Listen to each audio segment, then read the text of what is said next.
Kunja Bihari.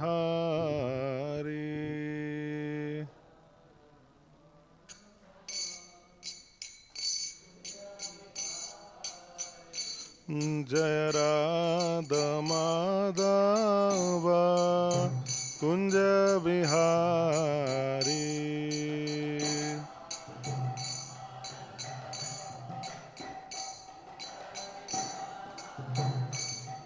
Jaya Gopi Jana Vallabha Girivaradhari.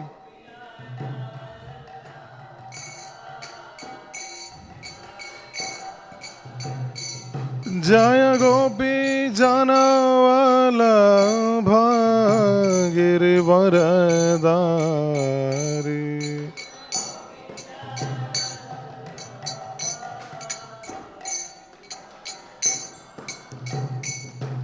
Yashodanandana Braja Janaranjana.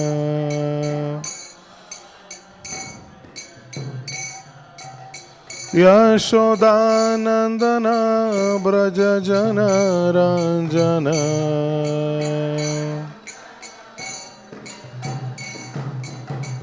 Jamuna Tira Vanachari.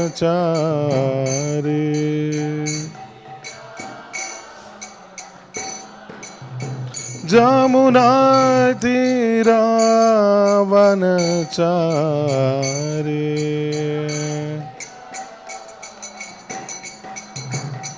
Jaya Radha Madhava Kunja Bihari.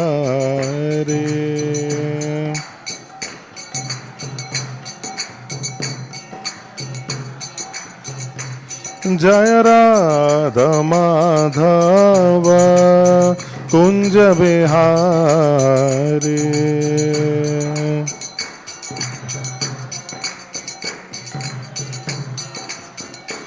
Jaya Gopi Jana Vallabha Girivaradhari.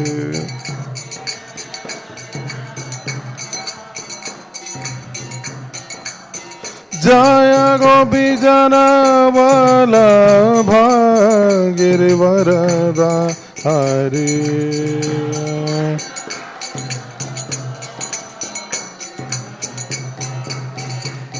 Yashodanandana Braja Janaranjana.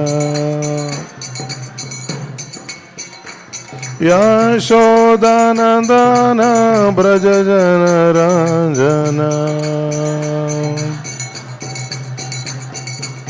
Jamuna Tira Vanachari. Jamuna Tira Vanachari.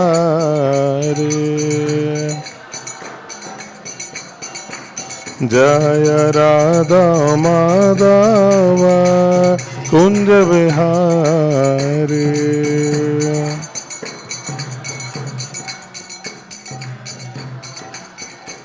Hare Krishna, Hare Krishna, Krishna Krishna, Hare Hare, Hare Rama, Hare Rama, Rama Rama, Hare Hare.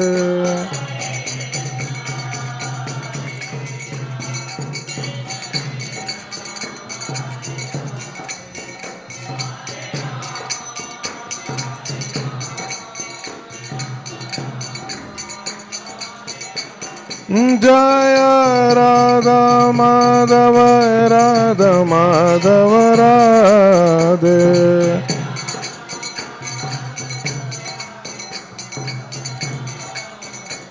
Jaya Jagannatha Baladeva Subhadra Mai Jaya Sudarshana.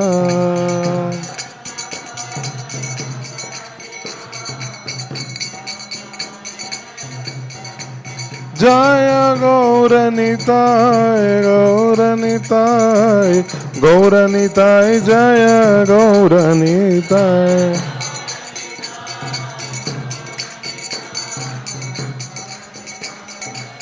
जय जय प्रभुपाद प्रभुपाद प्रभुपाद जय जय प्रभुपाद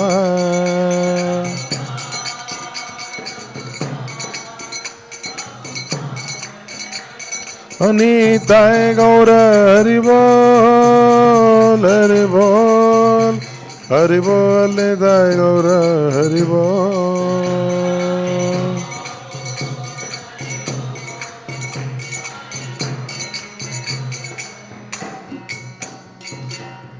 जयम विष्णुपाद परमहंस परिव्राजकाचार्य स्त्रोत्र सदस्य divine grace वैष्णव भक्ति वेदांत स्वामी श्रील प्रभुपाद की जयम विष्णुपाद परमहंस परिव्राजकाचार्य स्त्रोत्र सदस्य डिवाइन ग्रेस भक्ति सिद्धांत सरस्वती ठाकुर श्रील प्रभुपाद की नमाचार्य श्री हरिदास ठाकुर की ग्रंथराज श्रीमद्-भागवतम की निताय गौर प्रेमानंदे all glories to the assembled devotees all glories to the assembled devotees all glories to the assembled devotees all glories to Shri Guru and Shri Gauranga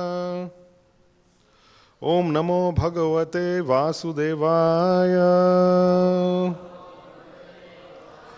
ओम नमो भगवते वासुदेवाय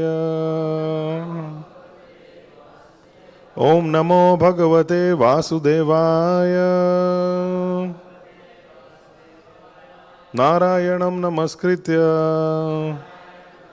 नरं चैव नरोत्तमम् दैवीं सरस्वतीं व्यासं ततो जयमुदीरयेत् नष्टप्रायेषु भद्रेषु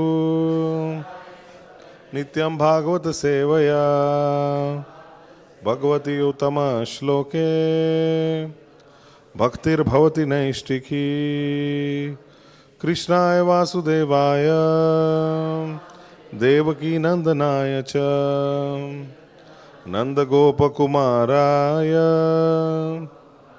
गोविंदाय नमो नमः Reading from Śrīmad-Bhāgavatam, Canto 3, Chapter 3, Text number 24.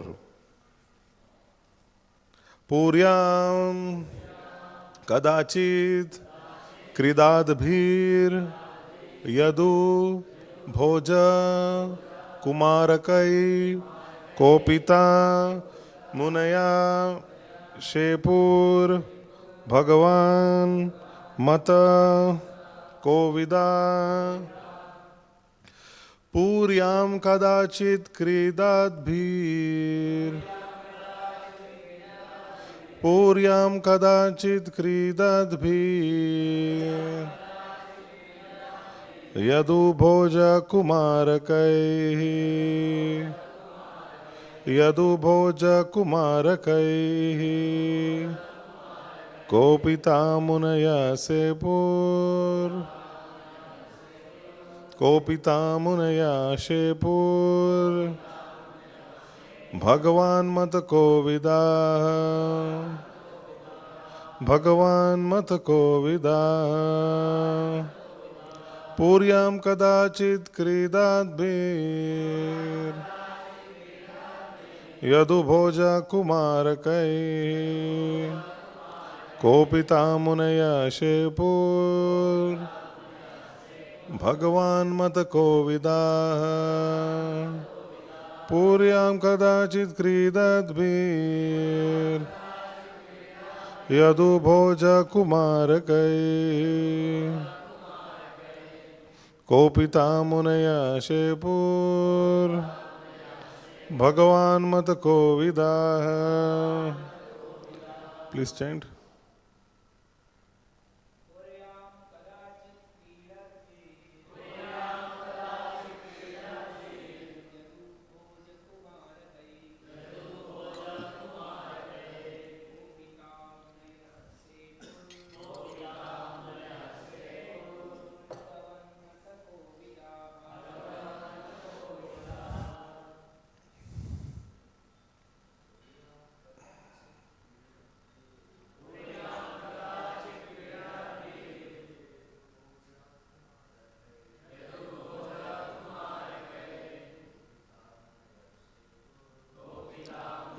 Sepur Bhagavan mata kovida Mataji's Puryam kadachit kridadbir Yadu bhoja kumarakai Kopita munaya shepur Bhagavan mata kopita Puryam, in the city of Dwarka, kadachit, once upon a time, kridadbhi, by sporting activities. Yadu, the descendants of Yadu. Bhoja, the descendants of Bhoja. Kumarakai, princes. Kopita, became angry. Munaya, the great sages. Shepuhu, cursed. Bhagavat, the personality of Godhead. Mata, desire. Kovida, cognizant. Translation and purport by His Divine Grace A.C. Bhaktivedanta Swami Srila Prabhupada ki. Translation. Once upon a time, great sages were made angry by the sporting activities of the princely descendants of the Yadu and Bhoja dynasties, and thus, as desired by the Lord, the sages cursed them. Purport. The associates of the Lord who were playing the part of princely descendants of the Yadu and Bhoja dynasties were not ordinary living entities.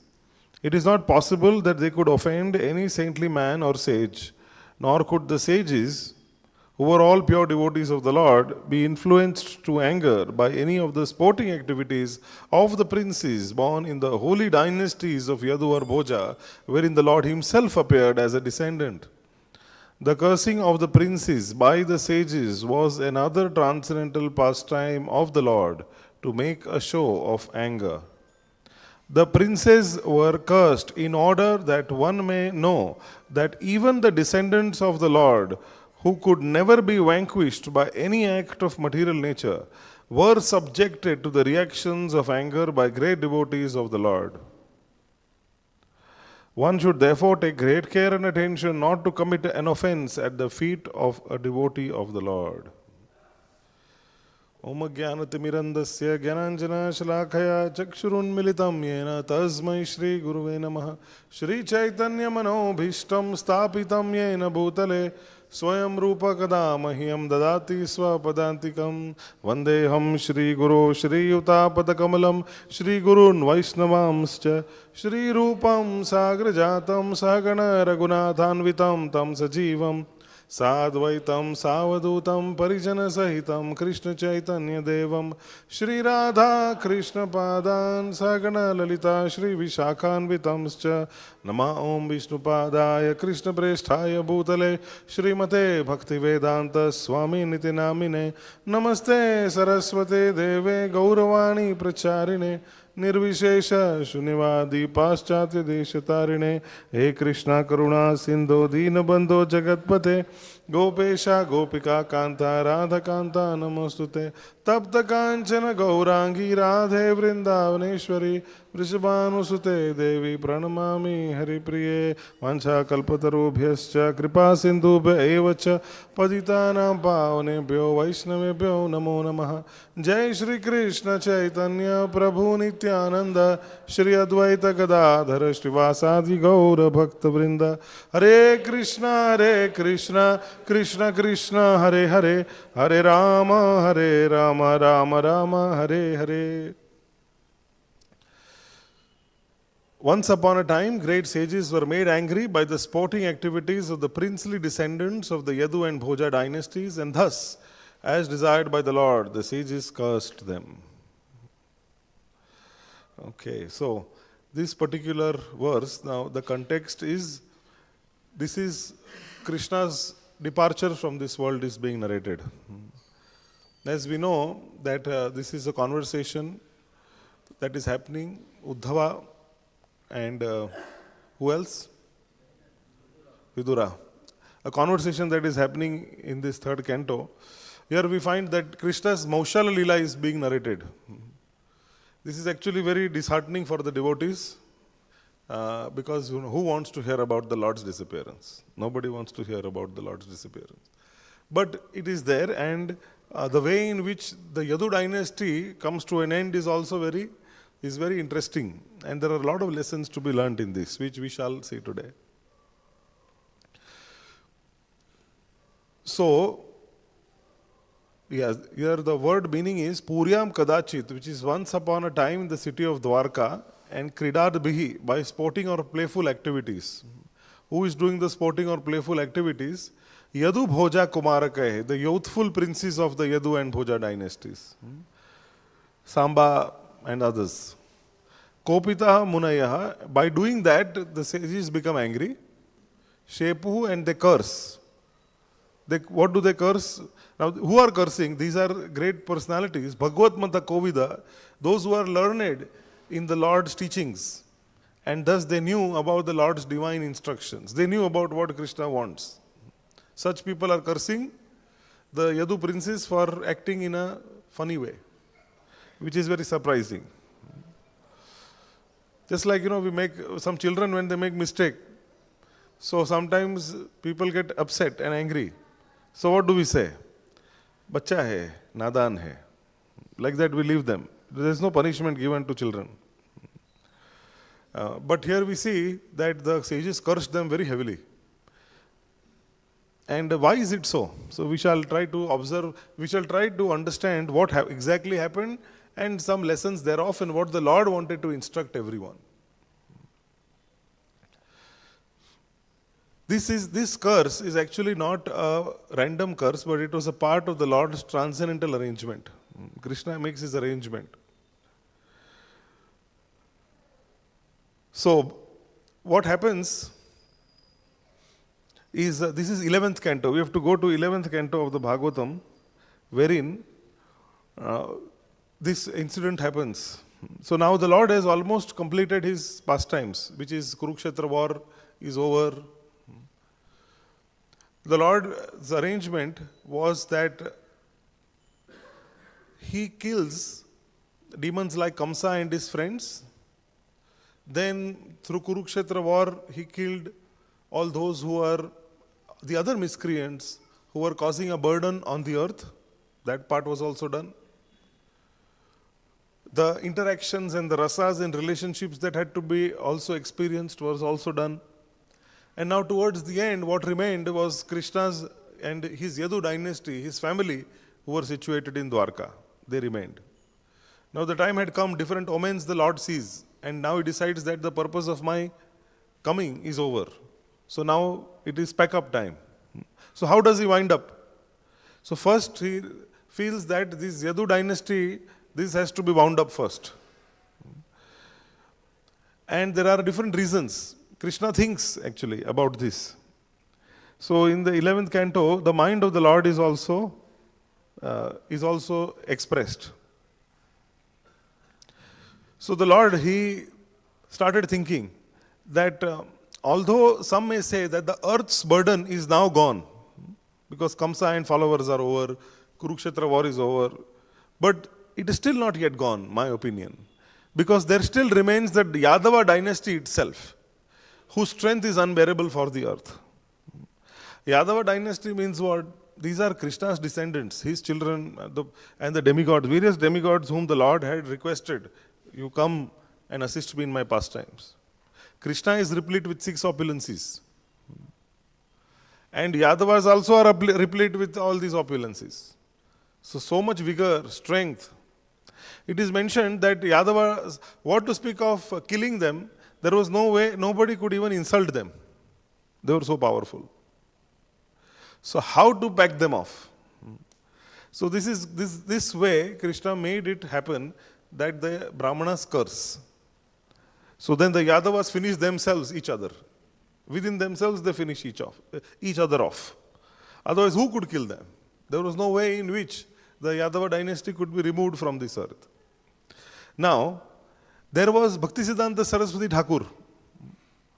He mentions that Lord Krishna was able to detect that there was a scope for irreligious activities on the of his own family members who were acting improperly. There was some members of the Yadu dynasty were inimical to Krishna. They were envious, some. Envious of Krishna. Some had become proud that they are belonging to Yadava dynasty. So now, foreseeing that these family members are going to create trouble, and everybody else will feel that they are acting on behalf of Krishna because they are his family members. So a wrong example will be set for everyone. And therefore, Krishna arranged that he decided that first these people have to be packed up.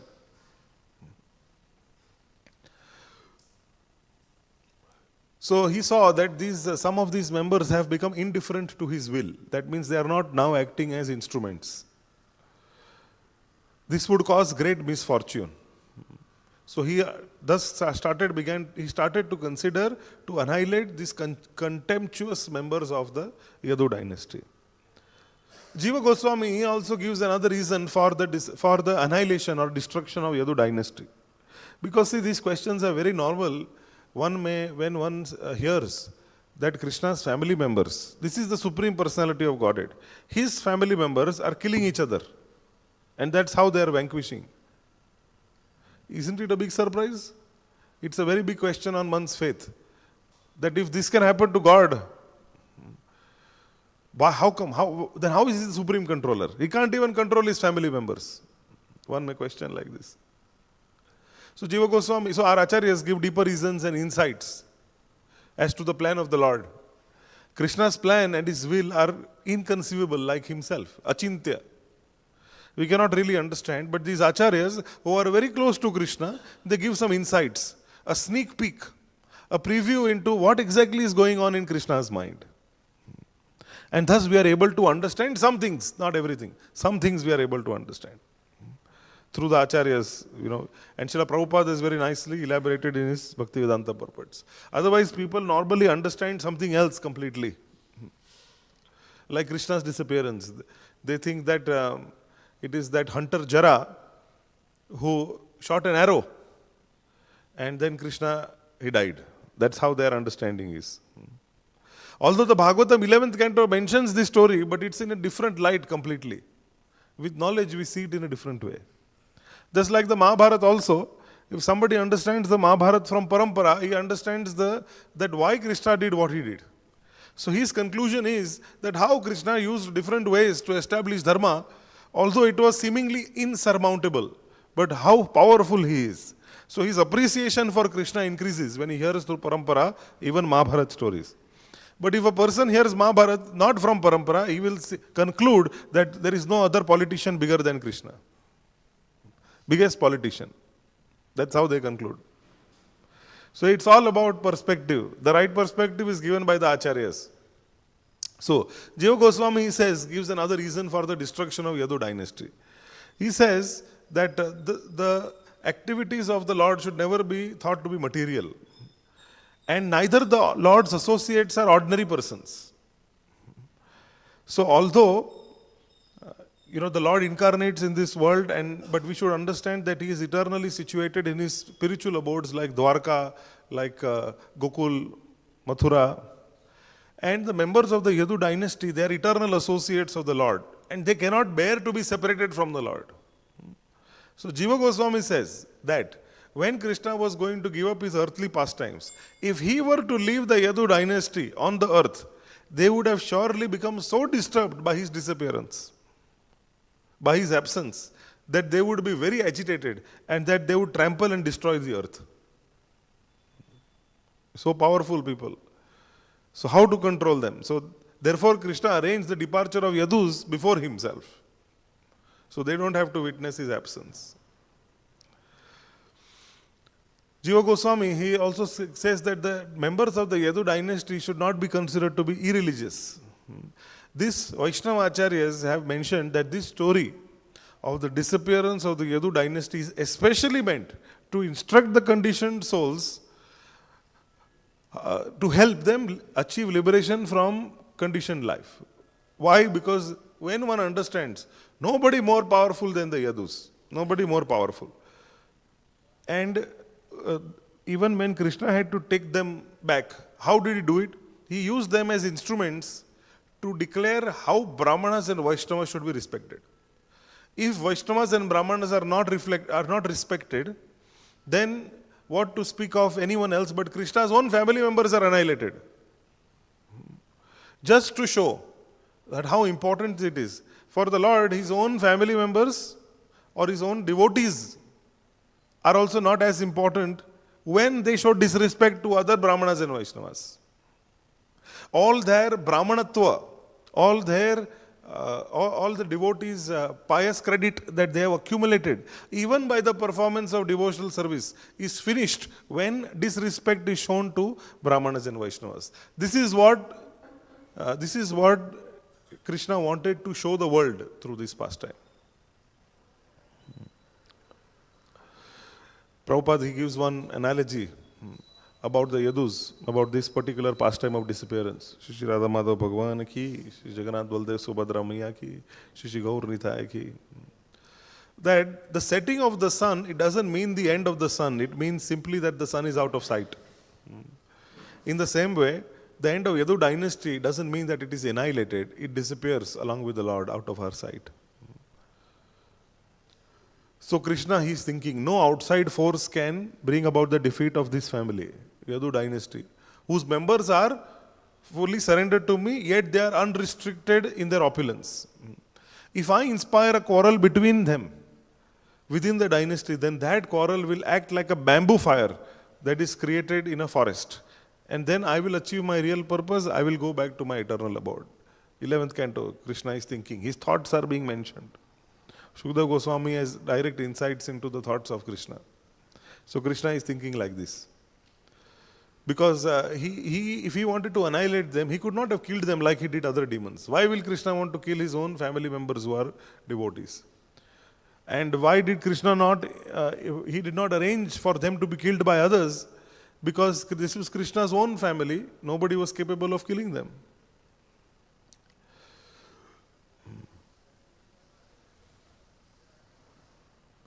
Bhaktisiddhanta Saraswati gives another perspective. He says that there were people who would consider that the relatives of Krishna, Yadu dynasty members, Yadavas, were as good as Krishna, equal to Krishna in everything, and as respectable and as worshipable as him.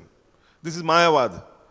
He says this is Mayavad. So to remove this false conception that people may bring about later on, considering the Yadu dynasty members to be on the same level of Krishna, to establish that the most powerful, even the most powerful living entity cannot bypass or equal Krishna, the Supreme Personality. Krishna arranged for the destruction of the Yadu dynasty. Ekala Ishvara Krishna ar sababhritya. Yare yache nachaya se taishe kare nritya. Everyone is subordinate to Krishna. And as he makes everyone dance, they dance. So then, Sukadeva Goswami, he mentions to Maharaja Pariksit that thus he made up his own mind, and on the pretext of a curse spoken by Brahmanas, he annihilated the dynasty. So Pariksit Maharaj got these questions, that how the Brahmanas, they made a mistake, okay, the children made a mistake, but how the Brahmanas could make this mistake of cursing the Lord's associates? Lord's family members, how they cursed? Because whatever, even if there is some mistake, they were completely, the Brahmanas also are inclined to serve exalted personalities whose minds are absorbed in Krishna's thoughts and pastimes. All of Krishna's family members' minds were absorbed in Krishna's thoughts and pastimes. So how come? So the answer to this is that the Vrishnis, the Brahmanas are well learned. They knew that it is offensive to oppose the personal associates of the Lord. So, the question, Maharaj Pariksit's question is this, that if somehow or other the Brahmanas curse them, how will that curse have any effect? How will the curse have any effect on the associates of the Lord? So the answer is this, that the Supreme Lord just desired to remove his personal dynasty from the earth, and therefore this uncustomary offensive behavior was exhibited by the young boys of Krishna's own family. So the incident explains to us that if a man displays envy and ridicule of devotees of the Lord, then whatever spiritual qualifications, along with the bhakti, the reverence for Sri Krishna he has established or accumulated, that is destroyed. Contempt and ridicule towards Brahmanas destroy all good qualities. If there is a break in etiquette towards the devotees, the Supreme Lord becomes ill-disposed even towards his own friends and relatives. And thus he arranges to destroy those who oppose his devotees. So if they are foolish persons in the guise of even Krishna's personal family, if they express enmity towards Vaishnavas, such offenders cannot be properly called offsprings of Krishna's dynasty. This is the supreme equality of the Supreme Lord. Thus, Samoham Sarva Bhuteshu, for him everyone is equal. This is how he shows his equality also. He doesn't even spare his own family members if they break this principle. So Krishna, there was some part of his duty, of his purpose of his incarnation was still remaining, which was this, to wind up the Yadu dynasty. So he used the Brahmanas as his agent. So when Krishna, now it's also interesting that he wanted, now he had called and personally invited these demigods to assist him in his pastimes. Now they had to be sent back home. So this is how he arranged that they get finished off and then they go back to their respective abodes. In fact, it is mentioned that those which were demigods, the plenary portions of the demigods who assisted Krishna, they were the ones who went to Prabhas, they finished themselves off, whereas Krishna's eternal associates, they stayed back in Dwarka and they submerged. That also is mentioned. Because the demigods, they had to return back to their abodes. Not all demigods went back to Godhead. They went back to their abodes. They had administrative duties. They were rendering service on behalf of the Lord, and they had come to assist the Lord in his pastimes. So that duty was over. So now they had to go back. Even his plenary expansions which had come from Shvetadvip, from Badrikashram, from Vaikuntha, all of them also had to return along with their eternal associates. So this is how the Lord arranged.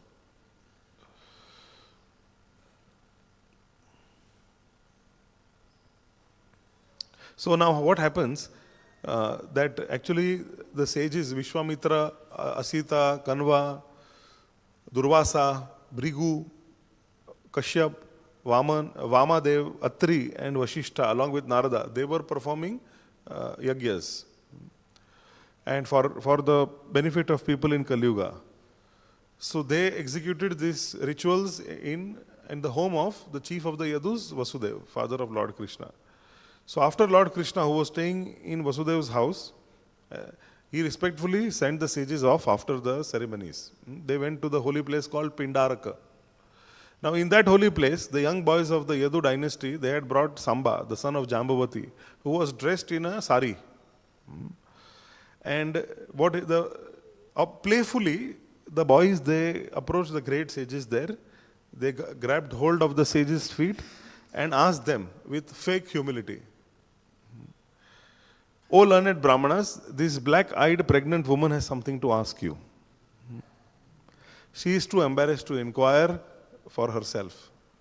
She is just about to give birth and is very desirous of having a son. Since you are great sages with infallible vision, please tell us whether it will be a boy or girl." So this is impudent behavior, of all these children, especially towards the sages like Narada and other Brahmanas. It's like a deviation from the path of Lord Krishna. And the word is used is that they were seemingly humble. They were acting. They were not actually humble. This kind of offense also happened by Sachimata towards Advaita Acharya in Sri Chaitanya Mahaprabhu's pastimes.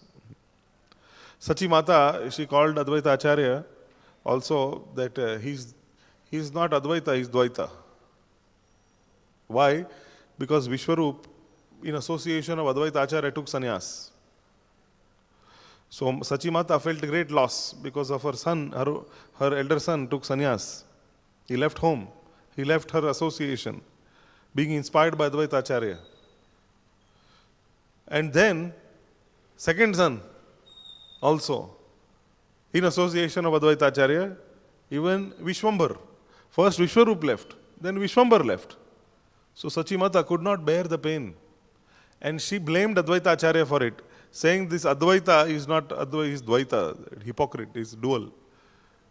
Outside he is showing that he is a great devotee, great Vaishnava, absorbed in Bhagavatam, etc. But what is he doing? He is taking all my children and sending them to sannyas. So this, she spoke like this. And Mahaprabhu was cognizant about this, he knew. Therefore, Sachimata did not, she was not getting Krishna Prem.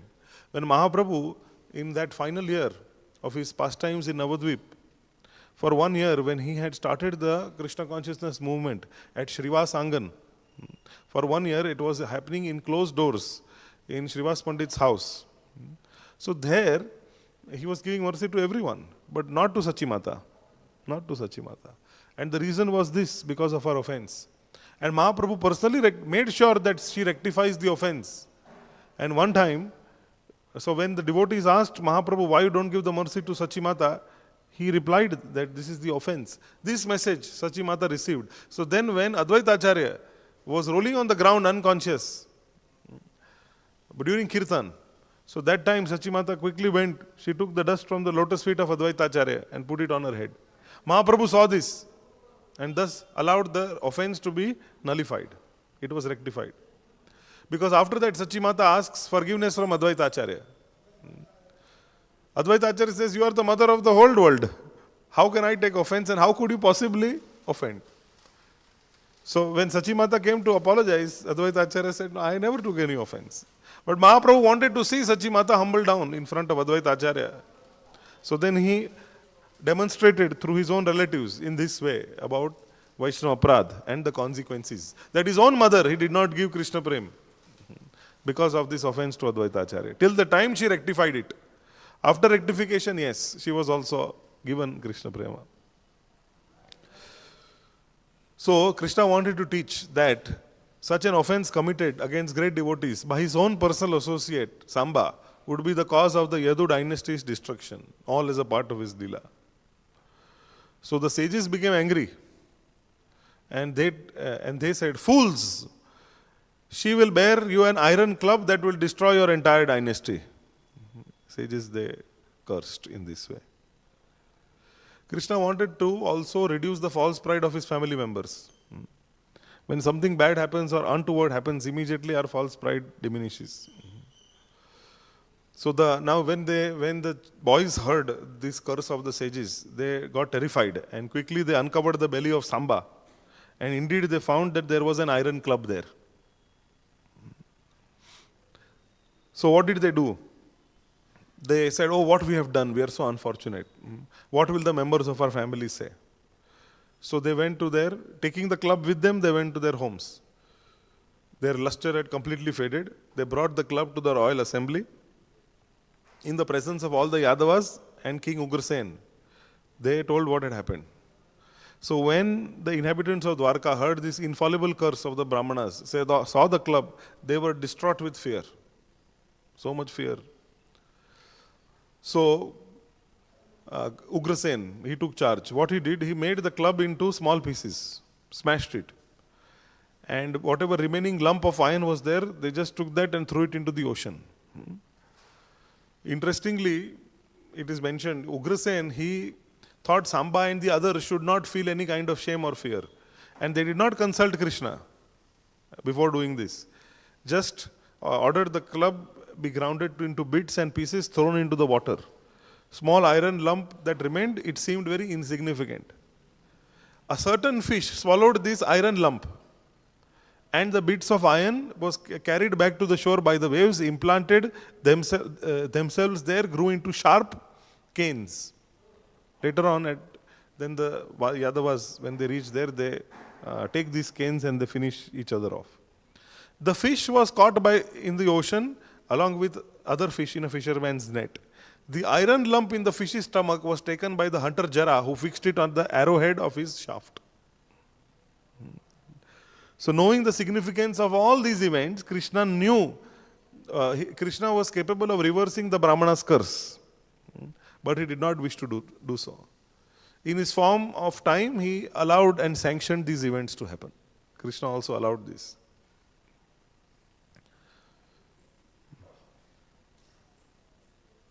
So this is the principle of serving the pure devotee of Krishna is so essential for spiritual advancement that thus the Lord, he displayed this inconceivable pastime of causing the destruction of his own dynasty just to impress upon this to the conditioned souls of Kali Yuga.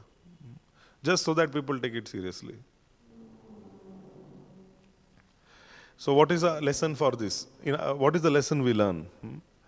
That one is that we need to trust apparent misfortunes, conflicts or curses that happen that can be catalysts for higher good within Krishna's plan. Sometimes in our life also we are not able to understand why things happen the way they do. This is for practicing devotees. For those who are not surrendered to Krishna, then it is their prarabdha karma which actually determines what happens in their lives. But for devotees, then Krishna is involved. And sometimes we feel as if, how is it that this is going off track? This should not have happened. But we should have faith, remain faithful that sometimes apparent misfortunes can become catalysts for a higher good, according to Krishna's plan. For example, in Srila Prabhupada's life, when he was in Jhansi, he was preaching and working very hard to establish Krishna consciousness movement there. He had established the League of Devotees in Jhansi. And there, the governor's wife, for her tea parties, she happened to influence the governor who took that place which Prabhupada was going to build a temple there, Bhakti Bhavan. He was going to build a temple there. The governor's wife took it for her tea parties with her other friends. So, one may think, how Krishna allowed this to happen? One side there is Prabhupada who wants to establish pure devotional service, which is also Krishna's will, plan and desire. And on one side there is this governor's wife who wants to have kitty parties there. And Krishna is allowing this to happen. One may lose faith in this kind of situation. But as we understand, Srila Prabhupada was unsuccessful in Jhansi so that he could be successful in New York. If he were successful in Jhansi, then he would have got stuck at Jhansi and he would have preached Krishna consciousness in India. But why would he then have visited New York? So it is very difficult to understand Krishna's will. What is he making at that particular moment in a devotee's life who is surrendered and practicing surrender? What does he want exactly? The free will that the Vaishnava has is only to surrender to Krishna, that's it. We cannot understand the inconceivable plan of Krishna. It's very bewildering. We cannot fully understand. Sometimes in retrospect, we can understand. Like now we can understand, why Prabhupada was unsuccessful at one particular place. But Krishna's plan, you can understand. There are so many layers to Krishna's plan, so many layers. In our tiny brain, of which is few grams worth, how can we fully comprehend the Supreme Lord? Very difficult. Another lesson that we learned is reading beyond the surface. The Śrīmad-Bhāgavatam, thus, it trains us to see divine purpose in all events. There is also some divine purpose into things that happen. Apparently, if something is not appropriate, there is some Krishna's plan behind it. A person may have this question that how is it that the sages are cursing Krishna? How Krishna's own devotees are being destroyed? Were the sages cruel? But the Bhagavatam thus it explains us that sages, they acted as instruments, safeguarding Krishna's status. The sages acted as instruments in this case.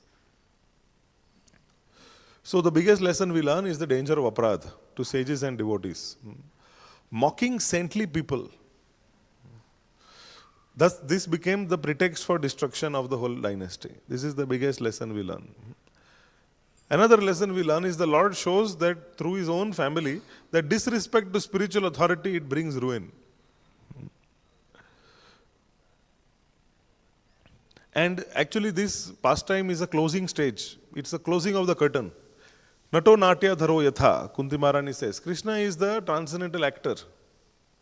So actor performance is getting over. So the curtain closes. So this is the closing of the curtain.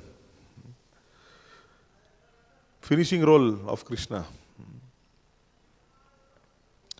One more thing is we understand there is a lesson in this that if things can go wrong with Krishna's own dynasty, do not expect this material world to be a place of permanence and something good. Don't expect. Let us just be instruments of giving out Krishna consciousness and wind up our it's not pastime. When Krishna does its pastime, we do it is time pass. But whatever our period is in this world, that time we should utilize in becoming instruments to give Krishna consciousness, expecting that things are materially not going to be good. Materially. So that discernment one must have. What is material, what is spiritual? Sometimes within ISKCON institution also, one may think, this is happening, that is happening. But this discernment we should have, that spiritually vision is being developed by us or not. Because spiritually there is never any defeat. It's always victory. That we should see. So the only thing that we can do is develop this exclusive attachment to Krishna beyond family designations.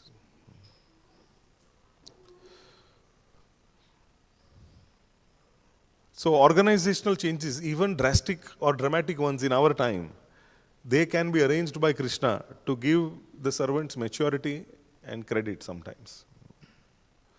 We may think, I'm serving Krishna, and then somehow something happens which is not proper. So this is one big lesson we learn. Sometimes Krishna wants us to learn big lessons. So maturity comes like that, when we go through some difficulty.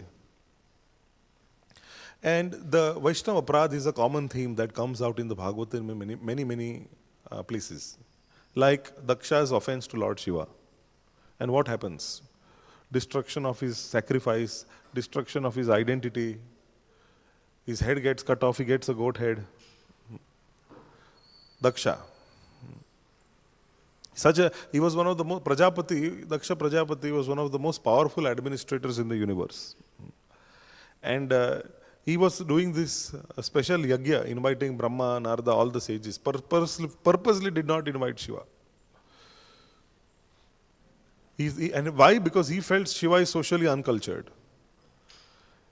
And then Shiva, when Shiva was there, Daksha came later on, everybody stood up except Brahma and Shiva.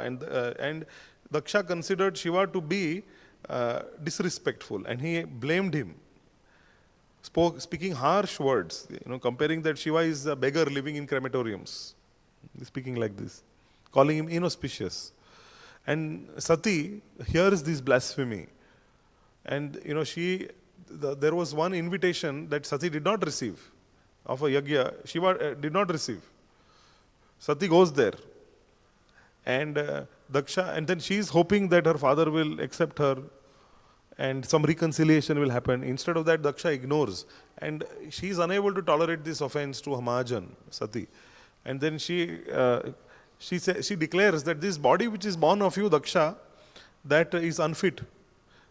So she enters she basically self-immolates herself. And then Shiva releases Veerbhadra, who destroys the sacrifice, scatters the demigods and beheaded Daksha. And finally, after great apology and humbling down, then Daksha accepts Shiva as worshipable. He gets a goat head. That's another example how pride covers discrimination. And out of pride, we speak something or we offend devotees like that. So that is another big lesson, that how pride can lead to downfall. That one lesson we learn in that pastime is that we should avoid political vision towards saints. Should avoid that. Because envy towards another Vaishnava, it is actually envy to Krishna's mercy system. So the downfall happens like this. Another example in the Bhagavatam was Vena, King Vena. King Vena he had contempt for Brahmanas, and what happened? He was destroyed. King Vena. Vena was the son of Anga, and he exhibited cruel tendencies from childhood. He was influenced by his maternal grandfather Mrityu. He became the king and he was intoxicated with power. The Brahmanas came to him, they told him, you engage in Vishnu worship, follows the laws of Manu, protect cows and devotees. Vena laughed at them, saying that who is greater than the king? All the demigods reside in me. Became very puffed up. He stopped the chanting of the names in the kingdom also. And seeing him as a threat to spiritual culture, the Brahmanas, they concluded that a king who blasphemes devotees, invites irreligion, by the power of their mantras, they killed him. From his body, they first churned the sinful portion, producing a dark personality called Nishad, which is a symbol of rejected ego. And then they churned the purified portion, and then came out Prithu Maharaj. Prithu Maharaj is an empowered Shaktyavesh avatar who folded hands before the sages and he declared them as gurus. And under Prithu, the earth yielded grains and citizens became happy. So that happens. So that's another example of Vena. Another example of Vaishnava Aparadha and poor consequences of somebody who lost his power position and post was Indra. Indra neglected Brihaspati. What happened? Once after defeating the Asuras, he enters the assembly and Brihaspati arrives. According to etiquette, Indra should have risen, offered obeisances, made the Guru sit first. But he was so absorbed in pride that Indra remained seated. He didn't get up. Brihaspati understood that Indra's heart is temporarily covered by power, by pride. And he left without speaking. Immediately, the Asuras, led by Shukracharya, they attacked heaven. And the demigods were rooted. They lost their potency. They were not able to defend. And they were defeated. So then, after that, of course, Krishna arranged the demigods who are his devotees to get Dadichi's bones for the thunderbolt, by which they were able to defeat. But that also happens only after the humbled demigods, they accepted direction from Brihaspati. They humbled down. Indra had to humble down.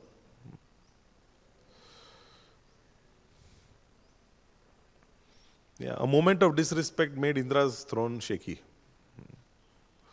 And the classic example, Vaishnava Aparadha, is Durvasa Muni, offending Ambrish Maharaj. And who suffered in this? Durvasa Muni suffered so much. Ambrish Maharaj was ruling the world nicely under the guidance of sages. And he was observing Ekadasi Vrata. He wanted to break it at the right moment.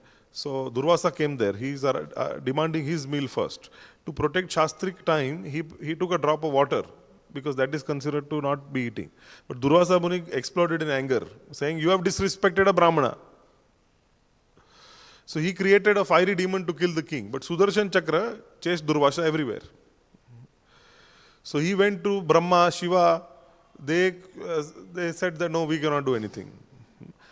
Saying that offense to Vaishnava Aparadha is beyond their jurisdiction also. And then finally Vishnu says that I am dependent on my devotees. So Durvasa returned, and then and it's interesting. Ambrish he's standing with folded hands, begging forgiveness from Durvasa Muni, Ambrish Maharaj. But Durvasa, he fell at the king's feet. So Ambrish is such a great personality, great Vaishnava, didn't take any offense. But for Krishna, he wanted that Durvasa humble down in front of Ambrish. Likewise, Saubhari Muni also, he disrespected Garuda. And that was, he felt that Garuda is cruel, but because he is taking fishes from the lake. So that mental offense also, it leaked his spiritual power. Then later on what happens? He abandons tapasya, he gets married to 50 princesses, builds mystic palaces by his yoga, becomes engaged in sensual life. Later on he realizes that envy towards Garuda and envy towards Krishna's arrangement was the real reason why he left sadhana practice and went into household life. So this actually, aparadha, it begins in the mind. As practicing sadhakas, it is very crucial for us to be very conscious of when we are moving into aparadha dimension. First, it begins in the mind. When we start criticizing, he is like that, he is like that, he is doing that.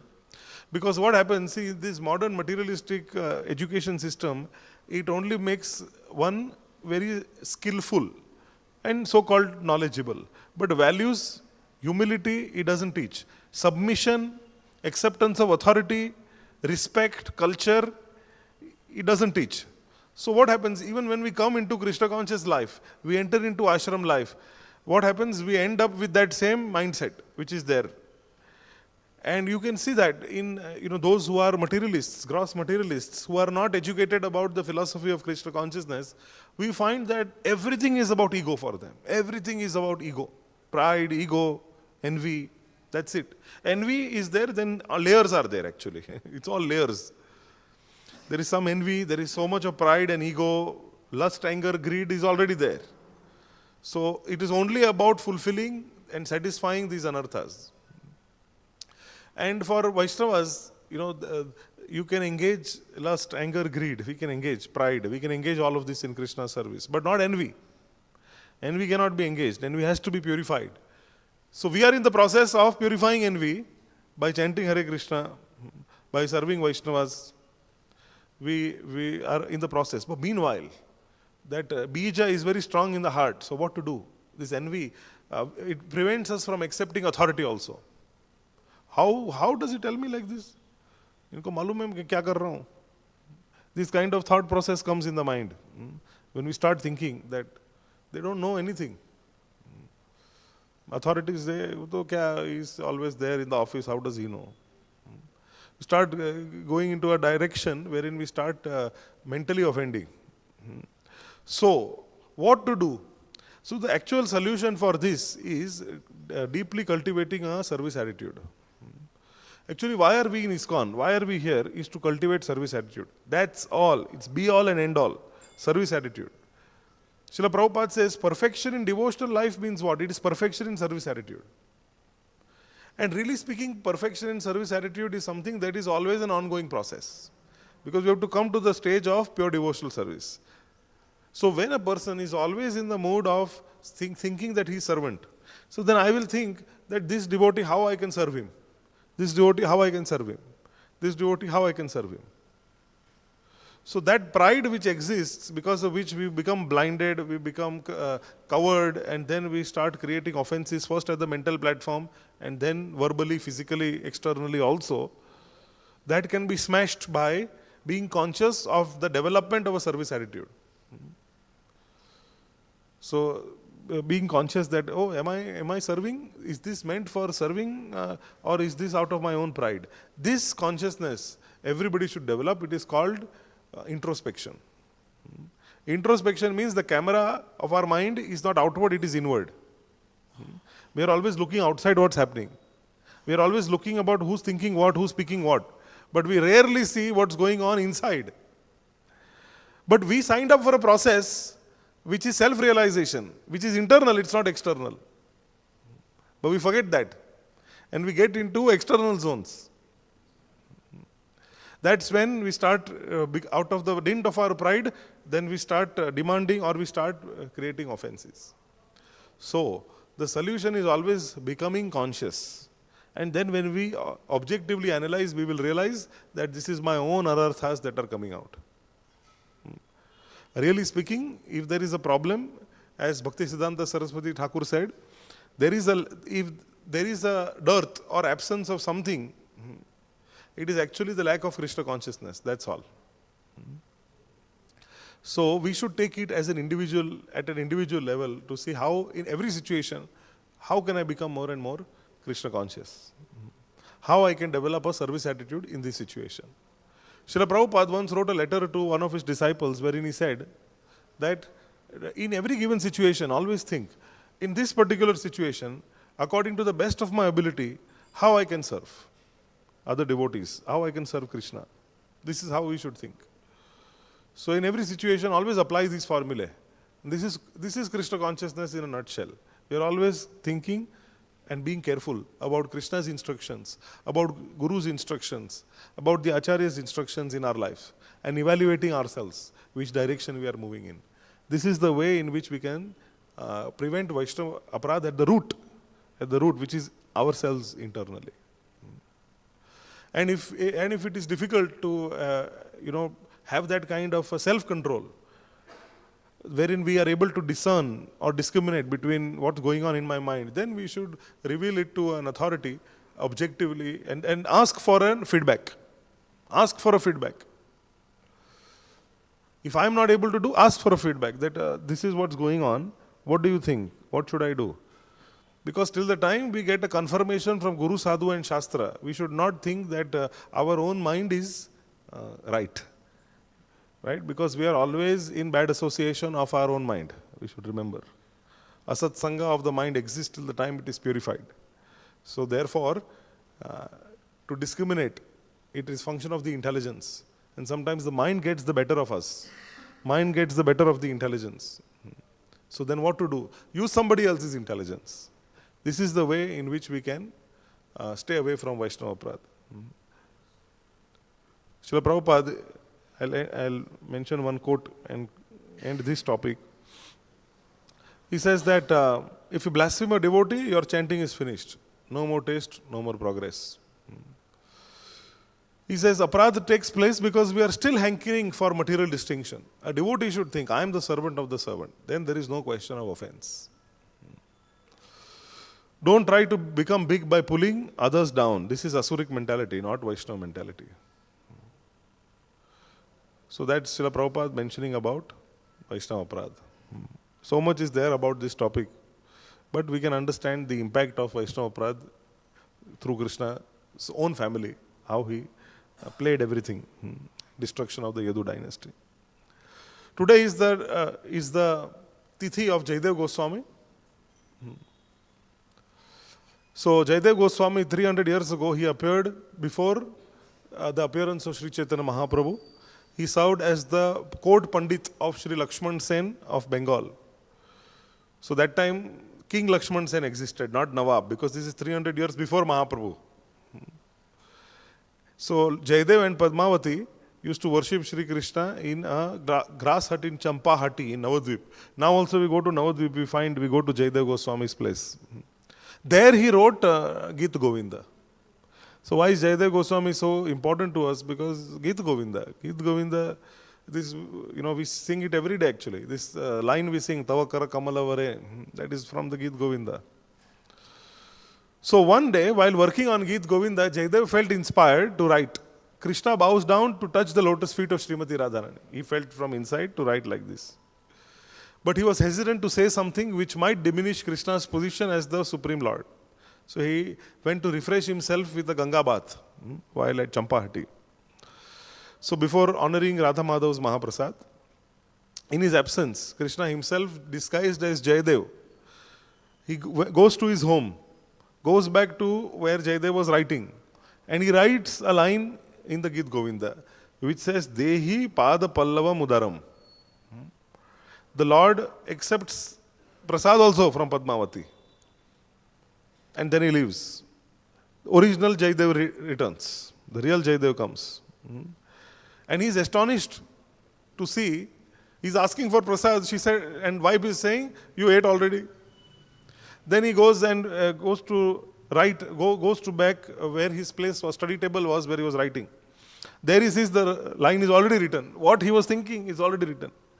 Dehi Padam Palavudaram. So then he realizes what actually happened. So he cries out joyfully, saying, Padmavati, we are most fortunate. Krishna himself has written the line here and he has taken prasadam from your hand. Then both husband and wife, in great ecstasy, they honor the remnants. And then after that, they become more and more devotional. They shift to Puri also. Gita Govinda, it expresses the intense feelings of separation that Radharani felt before the Rasa dance. And most intimate pastimes of Radha Shyamsundar also. So Mahaprabhu in Gambhira Leela, while he was in Gambhira, he used to ask Swarup Damodara and Mukunda to recite Gita Govinda regularly. And he used to feel that ecstasy when he used to hear. And Jayadeva Goswami also introduced the reading, the chanting, recitation and performances on Gita Govinda in Jagannath temple also, which happened till now for the pleasure of Lord Jagannath. So that is the significance of Srila Jayadeva Goswami. Srila Jayadeva Goswami Pad ki jai. Okay, so any questions or comments on what we discussed?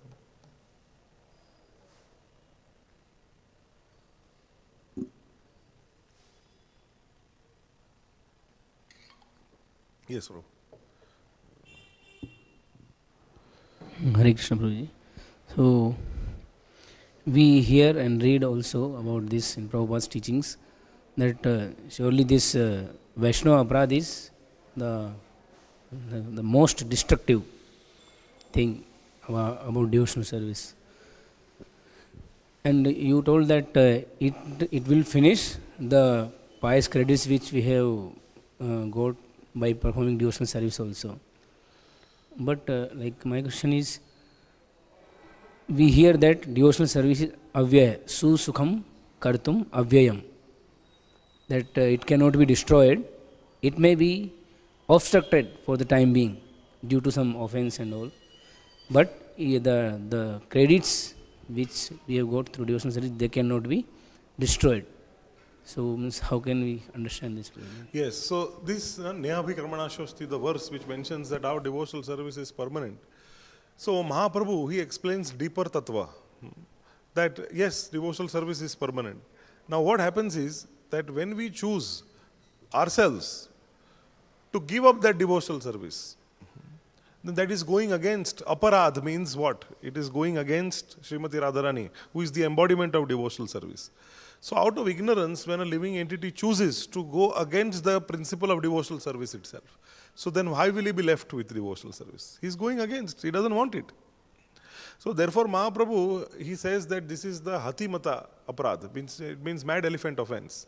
We are cultivating the creeper of bhakti and then you don't protect it and then you allow the elephant to trample over the creeper of bhakti, which is so feeble, which is so weak in itself.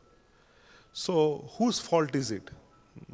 So what is the responsibility of the individual sadhaka? It is to maintain a strict, thick boundary so that the elephant doesn't enter there. So, the principle applies that devotional service is permanent with respect to everything material. But aparadh is not something material. This is not something which is, due to just mundane piety or punya karma, etc., etc. When it comes to punya karma or bad karma, etc., these things are temporary, and in context of that, it is mentioned that devotional service is permanent. Now, within the context of devotional service, it is Vaishnava aparadh, because service to Vaishnavas is actually just like we sing Shuddha Bhakta Charana Renu Bhakti Anukula, Bhajana Anukula. So it is the service to the Vaishnavas which actually is Anukul to Bhakti. Now when we remove this, just like Rupa Goswami mentions also about the 6 principles that are pratikul to devotional service and which are not. So we find Vaishnava Ninda. Even in later on in the Nectar of Instruction also he mentions Ninda adi shunyam ipsita sangalabdya. He mentions this, that it is this Vaishnava Ninda or Vaishnava Aparadha which actually goes against the principle of devotional service also. It is as if a person doesn't want it. So how will he grow in something that he doesn't want? So it's functioning in that way.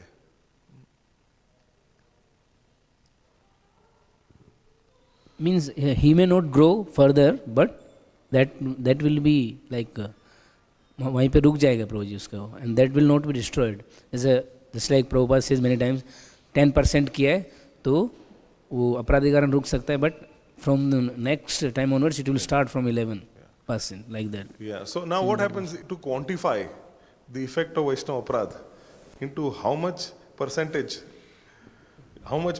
is gone, how much percentage is not. Now this is something very difficult. For us sadhakas, we understand that it is lost. That's what we understand. The progress that we are moving with, it is lost. So for us, it is very clear what we need to do. It's like this, you're falling in the ditch. Then you're figuring out kitna feet upar hai. How much for 6 feet, 8 feet. What we have to figure out how to come out. We're already inside. We have to figure out how to come out. So that's our consciousness that we want to keep. Right? Quantification becomes very difficult. That how much more, how much not. It's very tough to figure out. But we understand the general principle that it has an impact. A deep impact it has. And we see even in our society or in our surrounding, we see that those who succumb to this mentality also lose association of devotees. And after that, what happens? That then without association, how much progress we make? So that is what is the take-home lesson for us. Okay. Thank you, Prabhuji. Prabhuji, I have one more question. Yes. That, you told that the devotees, they don't want to hear the disappearance of the Lord. But we hear that Janma Karma Chame Divyam, so the activities, whether it is appearance or difference, it is divine. And for devotees, they, like Santa Sadev Hridayasu Vilokyanti. Lord does not disappear from their vision. He is always seeing the Lord. So, this I don't understand, Prabhuji, that why devotees don't want to hear the disappearance of the Lord, although it is divine, and actually He doesn't disappear from their vision. When one develops a deep relationship with Krishna, then the pain of separation is very intense. It is not something intellectually understood. It is a feeling, it is an emotion which is experienced by devotees who have developed rasa, who developed love for Krishna. So when the beloved is no longer present, it is painful. Now Maushala Lila is not just that separation. It is actually Krishna's disappearing from this world. That means that everybody is going to feel that pain. Pain is pain. So they don't want to go through that. And why to talk something which, why to discuss or contemplate about the Lord's disappearance? Although transcendentally there is union in separation. That's a different thing. Vipralamba Bhav is a different matter altogether. But why you want to discuss that? So it is more of an emotional thing, not an intellectual thing. Krishna says in Gita also, Janma Karma Chame Divyam, it doesn't talk about his disappearance. He says birth and activities. So it is transcendental, and in Sukadeva Goswami, 11th canto Bhagavatam, he mentions, it is there. But this is the verdict of the acharyas that they don't want to get into this. Maushala Lila is painful. Krishna is leaving. Krishna is leaving. Who wants to hear? Oh, didn't all the Brajavasis cry when the Lord left Vrindavan? Right. But he didn't actually leave Vrindavan. He remained in separation within their hearts. He remained. But the Brajavasis cried. Who wants that? Everybody wants to have the Lord's association. So this is something, it's only devotional bhakti tattva. It's a bhakti rasa thing. It's not an intellectual understanding. Okay, so we'll end here. Thank you very much, Prabhu. Granth Raj Śrīmad-Bhāgavatam ki, Śrīla Prabhupada ki, Nitai Gaur Premanande.